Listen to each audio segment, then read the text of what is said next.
ತಾವರೆಕೊಪ್ಪ ಮೃಗಾಲಯದಲ್ಲಿ ಕರ್ತವ್ಯ ನಿರ್ವಹಿಸುತ್ತಿದ್ದ ವೇಳೆ ನೀರಾನಿ ದಾಳಿಯಿಂದ ಮೃತಪಟ್ಟ ಯುವ ಪಶುವೈದ್ಯ ಡಾ ಸಮೀಕ್ಷಾ ರೆಡ್ಡಿ ಅವರ ಸಾವಿನ ಕುರಿತು ಶಿವಮೊಗ್ಗ ನಗರ ಶಾಸಕ ಎಸ್ಎನ್ ಚನ್ನಬಸಪ್ಪ ಇಂದು ವಿಧಾನಸಭೆಯ ಅಧಿವೇಶನದಲ್ಲಿ ಸರ್ಕಾರದ ಗಮನವನ್ನು ಸೆಳೆದರು.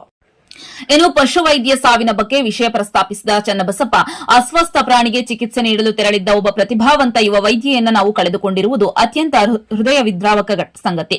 ವನ್ಯಜೀವಿಗಳ ಸೇವೆಯಲ್ಲಿ ತೊಡಗಿದ್ದ ಅವರಿಗೆ ಸೂಕ್ತ ಸುರಕ್ಷತಾ ವ್ಯವಸ್ಥೆ ಇತ್ತೇ? ಈ ಘಟನೆಯಲ್ಲಿ ಇಲಾಖೆಯ ನಿರ್ಲಕ್ಷ್ಯವಿದೆಯೇ ಎನ್ನುವುದರ ಬಗ್ಗೆ ಕೂಡಲೇ ಉನ್ನತ ಮಟ್ಟದ ತನಿಖೆಯಾಗಬೇಕು ಎಂದು ಒತ್ತಾಯಿಸಿದರು. ರಾಜ್ಯದ ಮೃಗಾಲಯಗಳು ಹಾಗೂ ಪಶುವೈದ್ಯಕೀಯ ಇಲಾಖೆಯಲ್ಲಿ ಖಾಲಿ ಇರುವ ಪಶುವೈದ್ಯರ ಹುದ್ದೆಗಳನ್ನು ತಕ್ಷಣವೇ ಭರ್ತಿ ಮಾಡಬೇಕು ಮತ್ತು ಗುತ್ತಿಗೆ ಆಧಾರದ ಬದಲಿಗೆ ಕಾಯಂ ಪಶುವೈದ್ಯರನ್ನ ನೇಮಕ ಮಾಡಿಕೊಳ್ಳಬೇಕು. ಕೇವಲ ಸಂತಾಪ ಹಾಗೂ ಪರಿಹಾರವಷ್ಟೇ ಅಲ್ಲದೆ ಮೃಗಾಲಯಗಳಲ್ಲಿ ಕೆಲಸ ಮಾಡುವ ವೈದ್ಯರು ಮತ್ತು ಸಿಬ್ಬಂದಿಗಳ ಸುರಕ್ಷತೆಯ ಬಗ್ಗೆ ಕಟ್ಟುನಿಟ್ಟಿನ ಮಾರ್ಗಸೂಚಿಗಳನ್ನು ಜಾರಿಗೆ ತರಬೇಕು. ಇಂತಹ ಘಟನೆಗಳು ಮರುಕಳಿಸದಂತೆ ಎಚ್ಚರಿಕೆ ವಹಿಸುವುದು ಸರ್ಕಾರದ ಜವಾಬ್ದಾರಿ ಎಂದು ಸದನದಲ್ಲಿ ಶಾಸಕ ಎಸ್ಎನ್ ಚನ್ನಬಸಪ್ಪ ರಾಜ್ಯ ಸರ್ಕಾರವನ್ನ ಆಗ್ರಹಿಸಿದರು.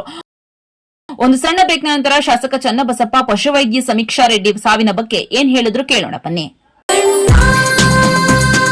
ಸರ್ಫಾ ಕೋಟ್ಸ್, ಸರ್ಫಾ ಕೋಟ್ಸ್,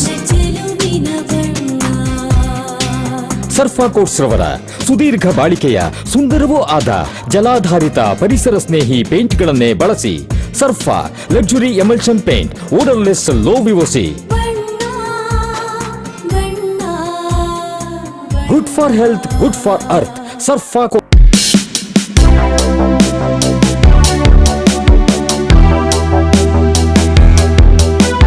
ಪ್ರಪಂಚ ಸುತ್ತೋಕೆ ಇನ್ನು ತಡ ಯಾಕೆ? ನಾನ್ ಮ್ಯಾಂಗೋಲಿಫ್ ಹಾಲಿಡೇಸ್ ಇಂದ ಸುಮಾ ಮಾತಾಡ್ತಾ ಇದ್ದೀನಿ. ನೀವೇನಾದ್ರೂ ನಿಮ್ ಕನ್ಸಿನ ಟ್ರಿಪ್ ನ ಪ್ಲಾನ್ ಮಾಡ್ತಾ ಇದ್ದೀರಾ? ಹಾಗಾದ್ರೆ ಬನ್ನಿ ನಮ್ಮ ಮ್ಯಾಂಗೋಲಿಫ್ ಹಾಲಿಡೇಸ್ ಬುಕಿಂಗ್ ಹಬ್ಬಕ್ಕೆ. ಇಲ್ಲಿ ನಿಮ್ಮ ಪ್ಲಾನ್ ನ ಪರ್ಫೆಕ್ಟ್ ಆಗಿ ಪ್ಲಾನ್ ಮಾಡ್ಕೊಡೋಕೆ ನಮ್ಮ ಎಕ್ಸ್ಪರ್ಟ್ ವೆಂಡರ್ಸ್ ಕೂಡ ನಿಮ್ ಜೊತೆ ಇರ್ತಾರೆ. ಎಲ್ಲಾ ರಾಷ್ಟ್ರೀಯ ಅಂತಾರಾಷ್ಟ್ರೀಯ ಪ್ಯಾಕೇಜ್ ಗಳ ಮೇಲೆ ಎಕ್ಸ್ಕ್ಲೂಸಿವ್ ಡಿಸ್ಕೌಂಟ್, ಎಕ್ಸೈಟಿಂಗ್ ಆಫರ್ಸ್ ಹಾಗೆ ವಿಶೇಷ ಉಡುಗೊರೆಗಳು ನಿಮ್ಗೋಸ್ಕರ ಕಾಯ್ತಾ ಇದಾವೆ. ಹಾಗಾದ್ರೆ ಇದೆಲ್ಲ ಎಲ್ಲಿ ನಡೆಯುತ್ತೆ ಅಂತ ಕೇಳ್ತೀರಾ? ಇದೇ ಮಾರ್ಚ್ 28, 29ರಂದು ನಮ್ಮ ಶಿವಮೊಗ್ಗದ ರಾಯಲ್ ಆರ್ಕೇಡ್ ನಲ್ಲಿ ನಡೆಯಲಿರುವ ನಮ್ಮ ಮ್ಯಾಂಗೋಲಿಫ್ ಹಾಲಿಡೇಸ್ ಬುಕಿಂಗ್ ಹಬ್ಬಕ್ಕೆ ನಿಮ್ಮನ್ನೆಲ್ಲ ಆತ್ಮೀಯವಾಗಿ ಸ್ವಾಗತಿಸುತ್ತಿದ್ದೇವೆ. Thank you. Radio iodine therapy, ನಿಖರವಾಗಿ ಪರಿಗಣನೆ, ನೇರ ಚಿಕಿತ್ಸೆ, ಹೈಪರ್ ಥೈರಾಯ್ಡಿಸಂ ಮತ್ತು ಥೈರಾಯ್ಡ್ ಕ್ಯಾನ್ಸರ್ಗೆ ಸೂಕ್ತ ಚಿಕಿತ್ಸೆ ಹಾಗೂ ಆರೈಕೆ ನಮ್ಮ ನಂಜಪ್ಪ ಲೈಫ್ ಕೇರ್ ನಲ್ಲಿ ಲಭ್ಯ. ಸಂಪರ್ಕಿಸಿ ನಂಜಪ್ಪ ಲೈಫ್ ಕೇರ್, ಗಾಡಿಕೊಪ್ಪ, ಸಾಗರ ರಸ್ತೆ, ಶಿವಮೊಗ್ಗ. ಮೊಬೈಲ್ ಸಂಖ್ಯೆ 9686629090. ವಾಸವಿ ಪಬ್ಲಿಕ್ ಸ್ಕೂಲ್, ಕೋಟೆ road, Shivamogga.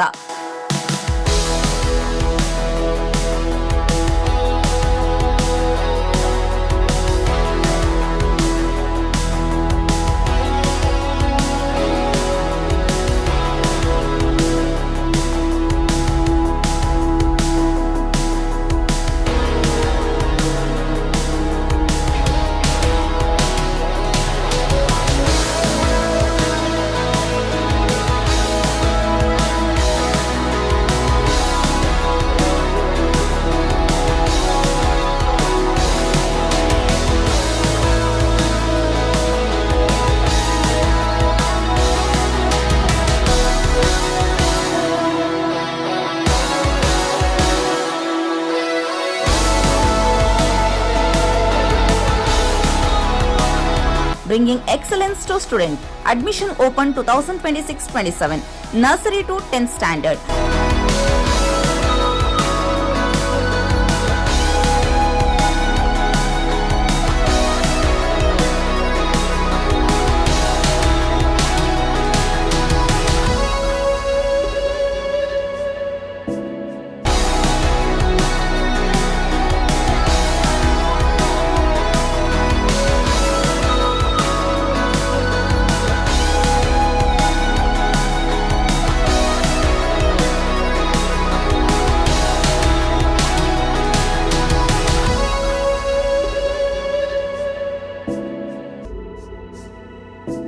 Innovative learning program, safe and supportive community, holistic character development, fun activities, track students' performances with class sati, celebrate their progress, attractive discount on single fee payment.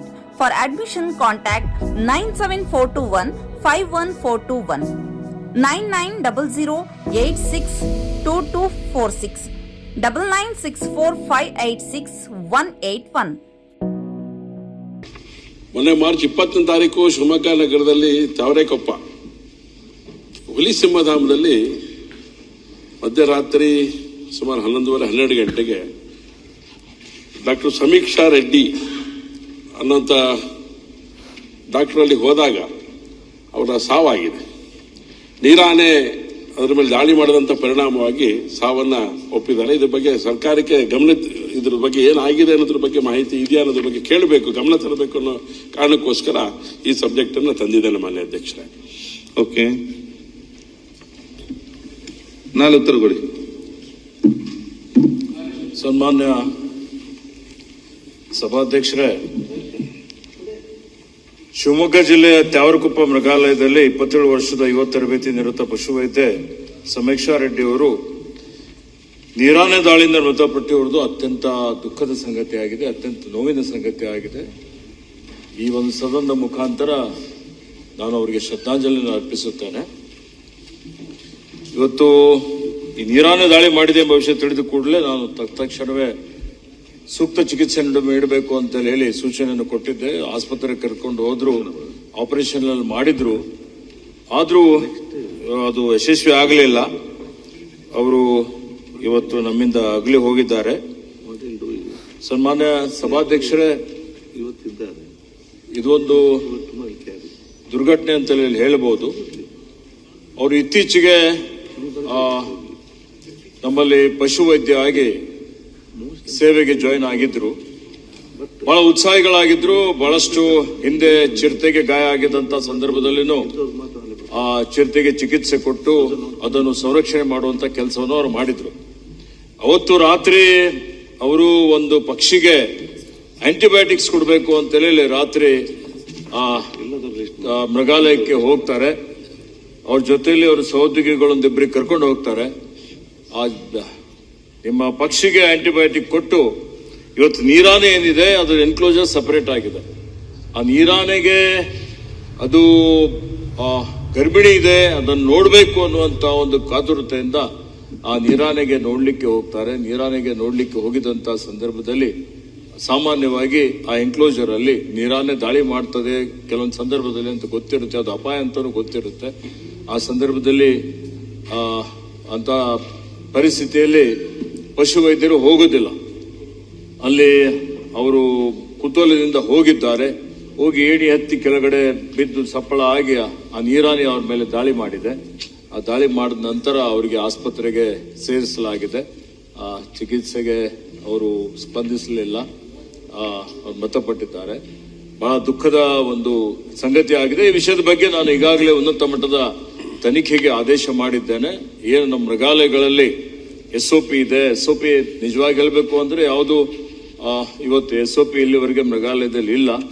SOP ಮಾಡಬೇಕು ಮತ್ತು ಕಟ್ಟುನಿಟ್ಟಿನ ಕ್ರಮಗಳನ್ನು ಜರುಗಿಸಬೇಕು ಅಂತ ಹೇಳಿ ಮುಂದೆ ಈ ರೀತಿಯಲ್ಲಿ ಆಗಬಾರ್ದು ಅಂತ ಹೇಳಿ ಕ್ರಮಗಳನ್ನು ನಾವು ತೆಗೆದುಕೊಂಡಿದ್ದೇವೆ. ಇವತ್ತು ಬೆಳಿಗ್ಗೆ ಸುಮಾರು 12 ಗಂಟೆಗೆ ನಾನು ಬಂದೇರಘಟ್ಟದಲ್ಲಿ ಅವರ ಮನೆಗೆ ಹೋಗಿ ಅವರ ತಂದೆ ತಾಯಿಗಳಿಗೆ ಭೇಟಿಯಾಗಿ, ಅವರ ತಂದೆ, ಅವರ ಅಜ್ಜ ಅವರೆಲ್ಲರೂ ಸರ್ಕಾರಿ ಸೇವೆಯಲ್ಲಿ ಬಹಳಷ್ಟು ದೊಡ್ಡ ಮಟ್ಟದಲ್ಲಿ ಕೆಲಸ ಮಾಡಿದ್ದಾರೆ.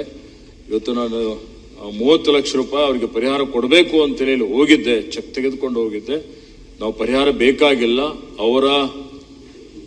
ಅವರು ಬಹಳಷ್ಟು ಅವರು ಸಮೀಕ್ಷಾ ರೆಡ್ಡಿ ಈ ಪಶುಗಳ ಬಗ್ಗೆ ಬಹಳ ಕಳಕಳಿ ಇದ್ದಂಥವ್ರು. ಹೀಗಾಗಿ ಅವರ ಸ್ಮರಣಾರ್ಥ ಏನಾದರೂ ಒಂದು ಮಾಡಬೇಕು, ಅದಕ್ಕಾಗಿ ನೀವು ಉಪಯೋಗ ಮಾಡಿ ಬಂದೇರಘಟ್ಟ ಮೃಗಾಲಯದಲ್ಲಿ ಅಥವಾ ಬೇರೆ ಯಾವುದಾದ್ರೂ ಮೃಗಾಲಯದಲ್ಲಿ ಅವರಿಗೆ ಕೀರ್ತಿ ಬರುವಂತದ್ದು, ಆ ರೀತಿಯಲ್ಲಿ ಸರ್ಕಾರ ಏನಾದರೂ ಅವ್ರ ಹೆಸರಿಗೆ ಸ್ಮಾರಕ ಮಾಡಬೇಕು ಅನ್ನುವಂತ ಒಂದು ಅವರು ತಮ್ಮ ಸಲಹೆಯನ್ನು ಕೊಟ್ಟಿದ್ದಾರೆ. ಹೀಗಾಗಿ ಅವರ ಸಲಹೆಯನ್ನು ನಾವು ಸ್ವೀಕಾರ ಮಾಡಿದ್ದೇವೆ. ಬರುವಂತಹ ದಿನಮಾನಗಳಲ್ಲಿ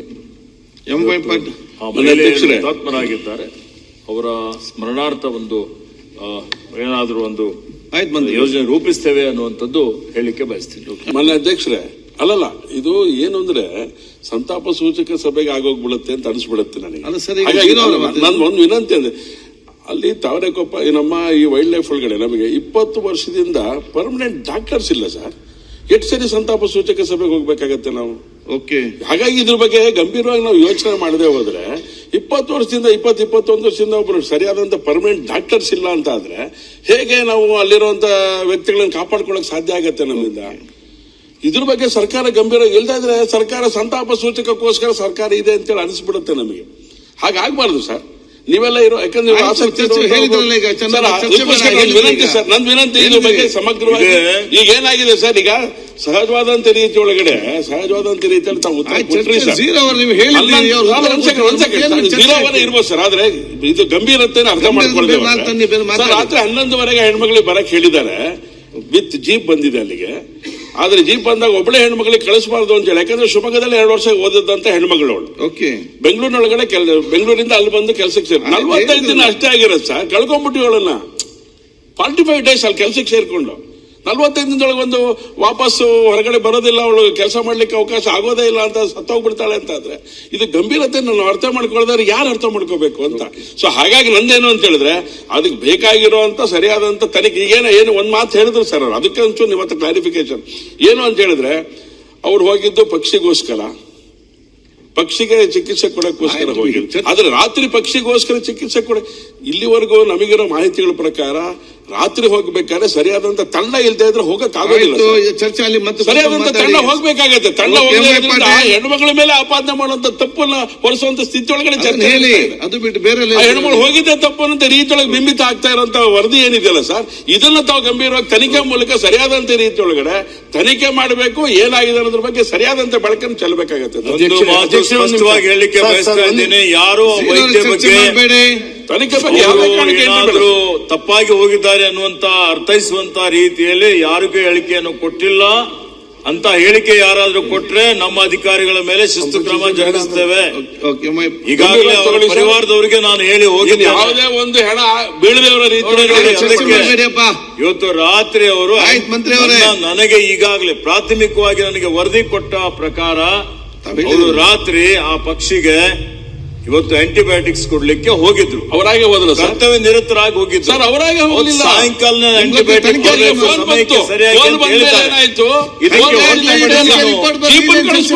ನೋಡಿ, ಇದಕ್ಕೆ ಹೊರತುಪಡಿಸಿನು ಉನ್ನತ ಮಟ್ಟದ ತನಿಖೆಗೆ ಆದೇಶ ಮಾಡಿದ್ದೇವೆ.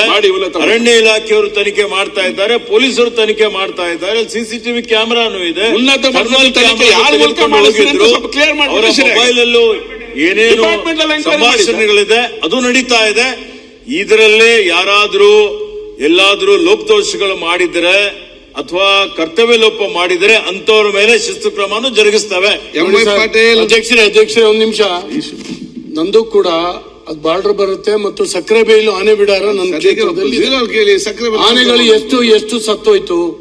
ಅಲ್ಲಿ ಡಾಕ್ಟರ್ಗಳೇ ಇಲ್ಲ, ವೈದ್ಯರೇ ಇಲ್ಲ. ನಾನು 2-3 ಸಾರಿ ವಿಸಿಟ್ ಮಾಡಿದೆ, ಅಲ್ಲಿರೋ ವೈದ್ಯರು ಇಂಜಿನಿಯರ್.